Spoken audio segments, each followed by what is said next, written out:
Savo paskutinėme vaizdo įraše aš sukūriau šį Sterlingo variklį, kad galėčiau varyti dviratį. Ar jis veikia pats savaime? Šis veikia. Ir nors buvau labai susijaudinęs, kad pavyko jį paleisti, našumas buvo labai prastas. However, like with any engineer, Apie juos pakalbėsime vėliau. Didžiausia problema, su kuria susidūriau paskutinėme vaizdo įraše, buvo ta, kad karšto oro plėtimasis nestūmė stūmoklio pakankamai toli, ką laikinai išsprendžiau naudodamas trumpesnį alkūninio veleno poslinkį. Tačiau kurdamas šį variklį, mano skaičiavimai rodė, kad jis turėtų sukurti pakankamą plėtimąsi. Tai kur dingsta visas besiplečiantis oras? Šio apatinio cilindro viduje yra vadinamasis išstūmimo stūmoklis, kuris tiesiog stumia orą tarp karštosios ir šaltosios variklio pusių. Ir labai svarbu, kad tūris šio stūmoklio viduje būtų sandarus, o dabar taip nėra. Kad tai ištaisyčiau, suprojektavau naują perkelimo stūmoklio apatinę plokštę ir panaudojau aukštos temperatūros epoksidinę klijus, kad ją priklijuočiau prie nerūdijančio plieno puodelio, kas turėtų sukurti sandarų uždarimą. Vis dar yra maža skylutė, ten kur jis jungiasi prie išvesties veleno, bet kai viskas bus prisukta, ši skylutė taip pat bus užsandarinta. Taip pat nuėmiau pagrindinį galios cilindrą ir nusipirkau cilindro honavimo įrankį, kuris padeda išlyginti linijas atsiradusias dėl apdirbimo proceso. Taip pat sukuriamas smulkus kryžminis raštas cilindro sienelėje. Tai pagerina tepimą, kai užpilamas alyva. Ir aš apdirbau naują stūmoklį, kuris yra specialiai sukurtas šioms iš TPU trimatėje spaudoje pagamintoms puodelio formos manžetėms, užtikrinančioms puikų sandarumą su labai maža trintimi. Ir tai yra pritvirtinta prie stūmoklio su tefloniniu žiedu, kuris slysta cilindro viduje. Taigi, su senuoju, didesniu alkūniniu velenu, pritvirtintų prie variklio, kuris anksčiau neveikė, ar dabar jis veiks su naujais pakeitimais?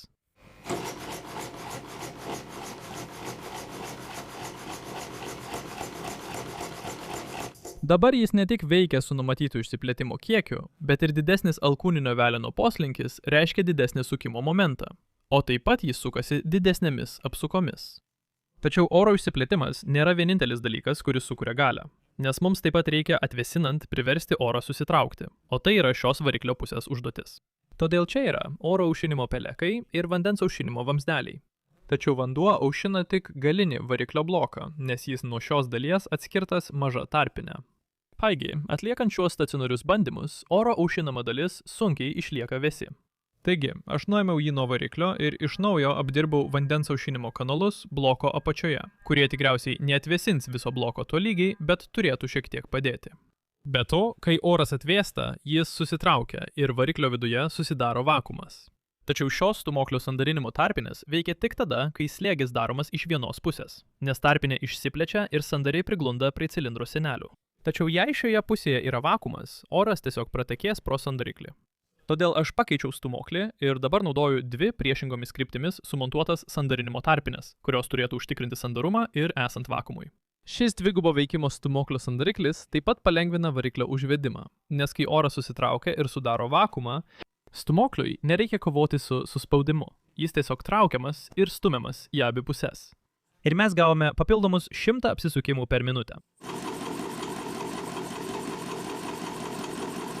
Iki šiol aš daugiausia dėmesio skyriau oro šildymui ir vėsinimui.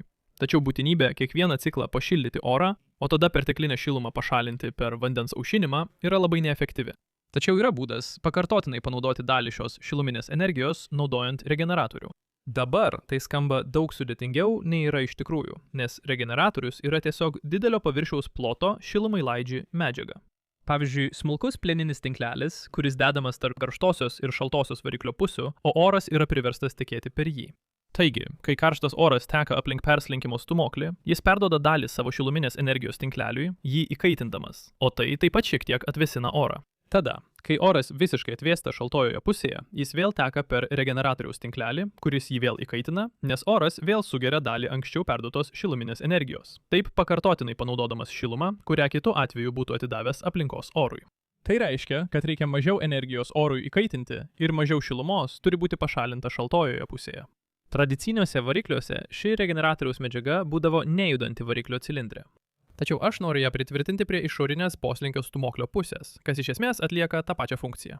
Tam padaryti aš iškirpau ploną silikono lakštą, kad atvyniočiau aplink išorinę poslinkio stūmoklio pusę. Tai izoliuos regeneratoriaus medžiagą nuo poslinkio stūmoklio, taip pat leis jai gerai priglusti prie stūmoklio ir, tikiuosi, neleis jai nuslysti. Tada nusipirkau smulkaus nerūdijančio plieno tinklelį, kurį galiu iškirpti pagal formą ir apvynioti aplink silikono lakštą, o varinė viela pritvirtinau jį vietoje. Bet ar toks paprastas pakeitimas gali smarkiai paveikti variklio veikimą? Na, įdėkime jį atgal į variklį ir pažiūrėkime.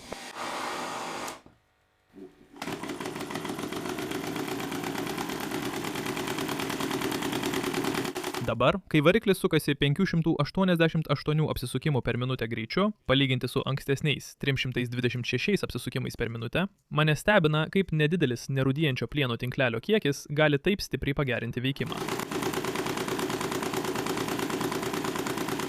Nors tai skamba ne visai taip, kaip turėtų, bent jau Stirlingo varikliui. Beveik skamba kaip vidaus degimo variklis, nors degimo čia nėra, bent jau viduje. Kai variklis sulėtėjo, pastebėjau, kad šis alkūnės varžtas buvo atsilaisvinęs, kas tikriausiai ir sukėlė bildesį. Taip pat pastebėjau, kad šioje ašyje, kuri sujungta su darbinė stūmokliu, yra šiek tiek klibėjimo. Pirmoje šio projekto dalyje čia naudojau tefloninį įvorę, kad velenas suktųsi sklandžiai, tačiau ji turėjo per daug laisvumo, todėl ją pakeičiau į linijinį guolį. Vis dėlto atrodo, kad ir šis guolis įgavo šiek tiek laisvumo. Galiausiai užsisakiau kelių skirtingų prekių ženklų, aukštos kokybės, brangius guolius ir precizinius velenus. Tačiau atrodo, kad visi jie turi šiokio tokio laisvumo. Ir manau, kad taip yra todėl, jog jie sukurti sklandžiam judėjimui išilgai veleno, su minimaliu laisvumu šia kryptimi.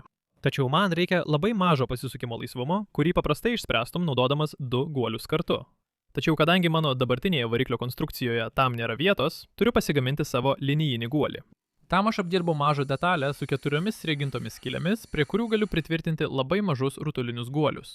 Taip sukuriamas V formos kanalas, kuriuo, tikiuosi, velenas judės sklandžiai ir šią detalę galiu pritvirtinti prie variklio galinės plokštės. Su dar viena guolių bloku, kuriame yra dar 2 guoliai, velenas bus prispaustas ir judės tik viena ašimi. Ir laisvumas, iš esmės, buvo pašalintas. Prieš atlikdamas dar vieną bandymą, norėjau patikrinti, ar regeneratoriaus medžiaga yra tinkama, bet nuėmus cilindrą, tapo akivaizdu, kad yra problema. Variklio viduje buvo keistų baltų miltelių, kurie atrodo buvo iš silikono lakšto, ir jie buvo visur. Tačiau nuėmus tinklelį, atrodė, kad tik viršutinė silicio dalis buvo sudegusi, nes ji arčiausiai karštosios dangtelio dalies.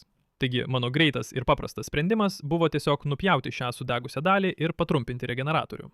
Taip pat padvigubinau tinklelio storį, kad kompensuočiau prarastą medžiagą. Nors šį variklį kaitinti dujiniu degikliu visai tinka, jis yra gana triukšmingas, o tai sugadina Stirlingo variklio tylos privalumą.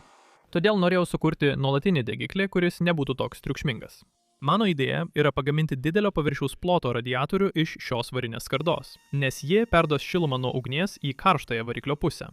Radiatorių sudaro 5 plokštės su daugybė išfrezuotų skylių, kurios leidžia šilumai prasiskverbti, tačiau kiekvienos plokštės skylės yra paslinktos, todėl šiluma neturi tiesaus kelio ir tikiuosi, kuo daugiau jos perduodama į varį. Tada jis gali būti tiesiogiai pritvirtintas prie karštosios variklio dalies. O pradiniam bandymui nusipirkau šį mažą denatūruoto spirito degiklį, kad pažiūrėčiau, ar jis užves variklį. Po kelių minučių varis pradėjo oksiduotis ir prarado savo blizgantį atspalvį, o variklis vis dar nebuvo pakankamai įkaitęs, kad veiktų. Taigi pridėjau šiek tiek ugniai atsparios suvirinimo antklodės, tikėdamasis izoliuoti variklį ir leisti temperatūrai pakilti aukščiau, bet vis tiek jis neįkaisdavo pakankamai. Tada nusipirkau alkoholio degiklio dagtį, kad pasidaryčiau savo degiklį, ir atlikau keletą bandymų kaitindamas vandenį. Matavau vandens temperatūros kilimą ir taip galėjau apskaičiuoti liepsnos išskiriamą šilumos energiją, kuri vienam dagčiui vidutiniškai siekia šiek tiek daugiau nei 200 vatų. Taigi pasigaminau specialų degiklį iš plieninės skardinės ir panaudojau 4 dagčius, tikėdamasis išgauti 800 vatų šilumos, o skardinę pripildžiau spiritu. Izoliavus ir varinį radiatorių, variklio temperatūra galėjo pakilti gerokai aukščiau. Tačiau dabar turime kitą problemą. Kažkas ten dega ant to daikto. Užgesinęs liepsnas, norėjau bent jau priversti variklį suktis, todėl pripyliau degiklį dar šiek tiek denatūruoto spirito ir toliau kaitinau. Kai karštoji variklio pusė pasiekė 240 laipsnių Celsijaus, variklis pradėjo veikti. Man tikrai malonu matyti liepsną vienoje pusėje ir judesį kitoje, visiškai sukeltą oro kaitinimo ir vėsinimo. Tačiau tai taip pat atrodo kaip didelis žingsnis atgal galios atžvilgiu. Taigi, prieš skirdamas daugiau laiko bandymams sukurti tinkamą degiklį šiam daiktui, manau, kad grįšiu prie patikimo Dudžinijo degiklio, nes žinau, kad jis sukuria pakankamai šilumos varikliui veikti. Ką aš galvoju? Tiesiog pritvirtinti jį prie dviračio priekio štai taip, kas atrodytų šiek tiek juokingai, bet turėtų tikti pradiniams bandomiesiems važiavimams. Tada man reikia sukurti sankabos sistemą, kuri pakeistų šį smagratį, kad galėtume sukti galinį ratą. Ir taip pat pabaigti sumontuoti visą vandens aušinimą su integruotu siurbliu ir radiatoriumi, tiesiog norint pamatyti, ar tai iš tikrųjų pajėgs varyti dviratį. Jeigu tai veiks, galėsiu skirti šiek tiek daugiau laiko, bandydamas optimizuoti sistemą ir priversti šį degiklį veikti tinkamai. Taigi, nuėmiau degiklį ir cilindro mazgą, kad parodyčiau ne itin gražiai atrodantį vario radiatorių. Tačiau nuėmęs jį nuo karštosios dangtelio, pagalvojau, galbūt turėčiau pabandyti padidinti vidinį karštosios pusės paviršiaus plotą, kad oras būtų šildomas efektyviau. Tai sunku apdirbti nerūdijančio plieno dangtelėje. Tačiau greita ir paprasta idėja, kurią sugalvojau, buvo iškirpti tokio pat vielos tinklelio, kokį naudojau regeneratoriui, ir pritvirtinti jį šio dangtelio viduje, naudojant šias mažas auseles. Tikriausiai tai nėra taip gerai kaip apdirbtas radiatorius, bet tai lengva modifikacija ir verta pabandyti. Tada suprojektavau laikiklį, kuris tvirtinasi prie dujinio degiklio rankenos ir prie dviračio rėmo. Turime tobulą kampą, kad degiklio antgalis būtų laikomas tiesiai šalia variklio karštojo dangtelio, kas atrodo gana juokingai. Bet man jo nereikia laikyti rankoje. Kitas žingsnis – pagaminti sankabą, kuriai reikia naujo smagračio, kurį atsispausdinau 3D spausdintuvu ir pritvirtinau varžtus, kad padidinčiau jo svorio. Tada sankabos medžiagai nusipirkau šią nitrilo gumos pagrindų pagamintą kamštinę medžiagą, kuri turėtų suteikti pakankamai trinties ir turi lipnią pusę, kad gerai priliptų prie smagračio. O kitai sankabos plokštai pasirinkau naudoti švitrinį popierių, nes jis yra pigus ir suteikia puikų sukibimą su guminiu kamščiu, nereikalaujant didelio prispaudimo. Kai švitrinio popieriaus diskas bus iškirptas, galėsiu jį paprastai priklijuoti prie sankabos plokštės, naudodamas dvipusę lipnią juostą. Žinoma, ši sankaba tikriausiai neatlaikys didelės galios kaip tikra variklio sankaba, bet sterlingo variklio galiai ji turėtų puikiai atlaikyti. O abi plokštės galima prispausti kartu, naudojant mažą svirtį, kurią suprojektavau sankabos laikiklyje ir kuri bus traukiama trosu. Taigi, kai viskas surinkta ir tarp plokščių įdėta maža spiruoklė, sankabą galima pritvirtinti prie dviračio rėmo. Ir aš galiu nutiesti vamzdelį iki vairo, kur galima pritvirtinti labai paprastą, nykščiu valdomą sankabos svirtį. Šis sankabos svirtis susideda tik iš dviejų dalių ir traukia trosą, kuris valdo sankabą dviračio gale. Spaudžiant abi plokštės kartu ir tikiuosi perdodant jėgą galiniam ratui. Taigi, uždėkime dujinį degiklį ir išbandykime.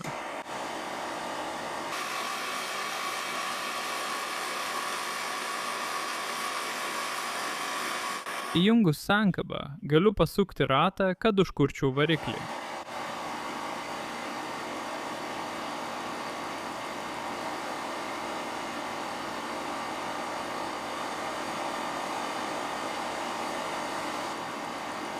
Bet pažiūrėkite, kas nutinka, kai atjungiu sankabą. Jis greitai įsibėgėja iki daugiau nei 800 apsisukimų per minutę ir aš galiu vėl įjungti sankabą, kad sumažinčiau apsisukimus, tuo pačiu pagreitindamas ratą iki reikiamo greičio. Išjungus dujinį degiklį, aišku, kad mano linijinis guolis veikia kur kas sklandžiau.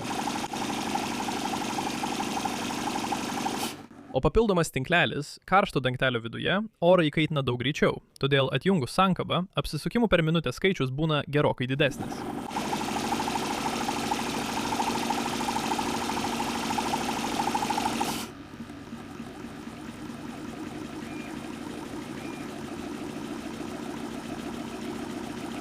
Dabar viskas, ko jam reikia, tai integruotos vandens aušinimo sistemos, kuriai pasirinkau kompiuterio tipo radiatorių, nes jie yra pigus ir naudoja tas pačias vamzdžių jungtis, kaip ir mano variklis, o tai puikiai tvirtinasi šioje rėmo dalyje. Tada, norėdamas pumpuoti vandenį, nusipirkau šią mažą 12 V siurblį, kuri šiuo metu netinka mano vamzdžių jungtims. Tačiau vietoj to, kad pirkčiau tinkamus adapterius, nusprendžiau perdaryti viršutinę pompos dalį ir ją atsispausdinti su savo Formlabs Form 4. Nes tai leidžia man sukurti mažą rezervuarą virš pompos, kad būtų lengviau pripildyti sistemą. Ir vamzdžių jungtis gali būti įsukamos be jokių adapterių. Taip pat, kai ši pompa pritvirtinta prie dviračio rėmo, iš anksto suprojektuoti šių jungčių kampai yra daug tinkamesni, kad žarnelės galėtų eiti link variklio ir radiatoriaus. Ir aš galiu naudoti mažą piltuvėlį ir žarnelę, kad pripildyčiau sistemą vandeniu. Ši pompa yra skirta 12 voltų, bet kai padidinu įtampą iki 12 voltų, joje prasideda kavitacija ir tampa labai neefektyvi. Ir atrodo, kad ji geriausiai veikia prie maždaug 3,5 ar 4 voltų, kas yra tobula, nes galiu visą sistemą maitinti vienu ličio jonų elementu. Ir jis sunaudoja tik apie 2 vatus galios. Manau, atėjo laikas išbandyti šį dviratį. Tiesiog laukiu, kol mano dviratis sušils. Gerai, kol jis dar labiau įkaista, galbūt šiek tiek pavažinėsiu, nes nerimauju, kad radiatorius perkais, kai ant jo nepatenka oro srautas. Pasakysiu vieną, jis iškart šildo man kojas. Iš tikrųjų, visai malonu. Tai kaip turėti šildomą sėdynę? Niekada neturėjau šildomos sėdynės ant motociklo. Dabar jis veikia.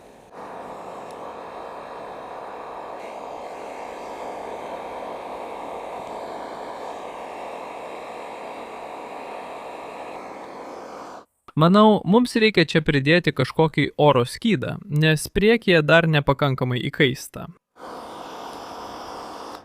Gerai, taigi dabar aš pasidariau labai savadarbį vėjo užtvarą, kad tikiuosi dabar pakankamai įkais.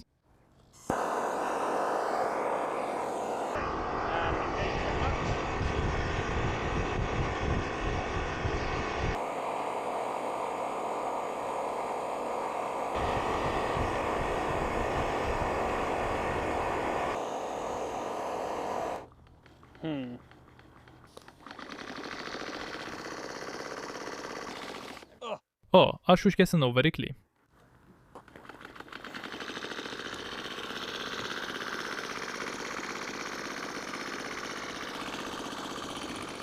Jis turi šiek tiek galios, jaučiu tai truputį. Tiesiog nėra labai daug. Manau, galbūt geriausiu atveju tai yra kokie 30 vatų.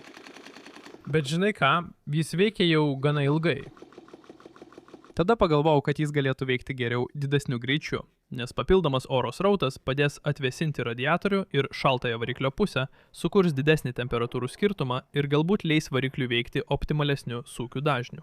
Taigi, įsibėgėjau mindamas pedalus ir įjungiau sankabą.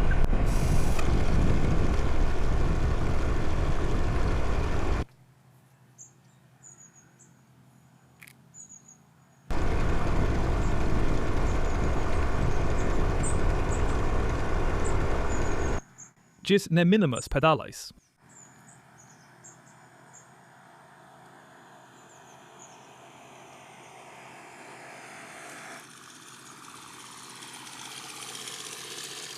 Ever seen a Stirling engine powered bike before?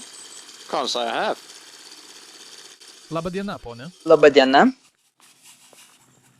Kas kitai per dalykas?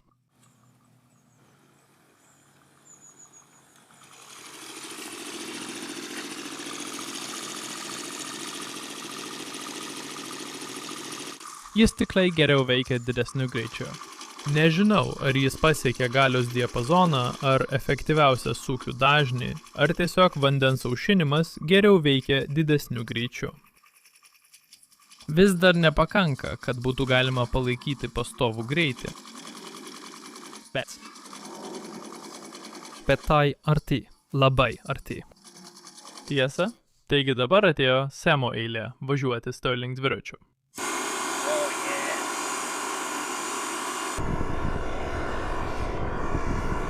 Bus įdomu pamatyti, kaip Semas vertins šį dviratį, nes jis sveria maždaug 20 kg mažiau nei aš.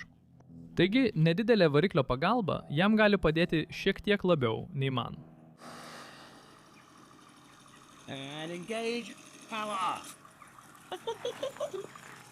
Taigi, svorio sumažinimas leidžia varikliui suteikti labai nedidelį pagreitį, bet kaip jis veiks, kai Semas išbandys jį didesniu greičiu?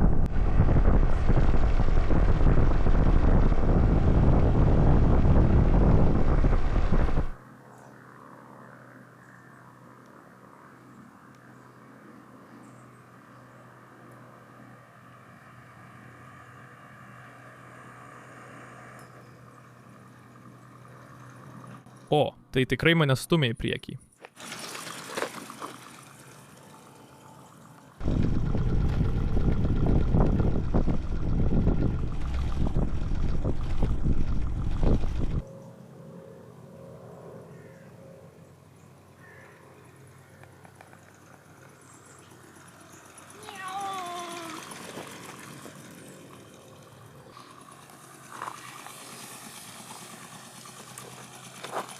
Labai šauniai skamba. Nors variklis suteikia labai nedidelę galios pagalbą, jis man nepadės įveikti jokių įkalnių. Bet manau svarbu prisiminti, kad su gana nedideliais pakeitimais variklis pasikeitė iš šito It's actually running. į šitą.